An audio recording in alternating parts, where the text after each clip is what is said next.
ಧನ್ಯವಾದಗಳು. ನಮ್ಮ ಮನೆಯ ಪುಟ್ಟ ನಾಯಿ ಇವತ್ತು ಮಿರಾಕಲ್ ಫುಡ್ನಂತೆಯೇ ಕೇವಲ ಬಾಳೆಹಣ್ಣು ಬನಾನಾ ಸೇವಿಸುತ್ತಾ ಇದೆ. ಮಾರ್ನಿಂಗ್ ಬ್ರೇಕ್ಫಾಸ್ಟ್ ಇದು ನೋಡಿ. ಹಣ್ಣಾದಂತಹ ಸಂಪೂರ್ಣ ಬಾಳೆಹಣ್ಣನ್ನು ಹಣ್ಣು ಮಾಡಿ ಇವತ್ತು ನಮ್ಮ ನಾಯಿ ಮರಿಗೆ ಸೇವನೆಗೆ ನೀಡ್ತಾ ಇದ್ದೀವಿ. ಇಂಥ ಅದ್ಭುತ ನಾಯಿ ಮರಿಗಳು ಸಹ ಇವತ್ತು ಹಣ್ಣು ತರಕಾರಿಗಳನ್ನು ಸೇವಿಸುತ್ತವೆ. ಮನುಷ್ಯರಿಗೆ ಏಕೆ ಆಗುತ್ತಿಲ್ಲ?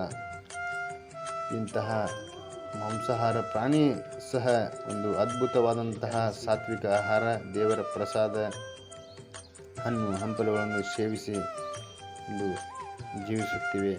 ಮನುಷ್ಯ ಮಾತ್ರ fried rice, noodles, gobi manchuri, pizza, burger ಅಂತ ದೊಡ್ಡ ದೊಡ್ಡ ರೋಗಗಳಿಗೆ ಬಲಿಯಾಗುತ್ತಾ ಇದ್ದಾನೆ. ಆಹಾರಗಳು ಬದಲಾವಣೆ ಮಾಡದೆ ನೀವು ಎಷ್ಟೇ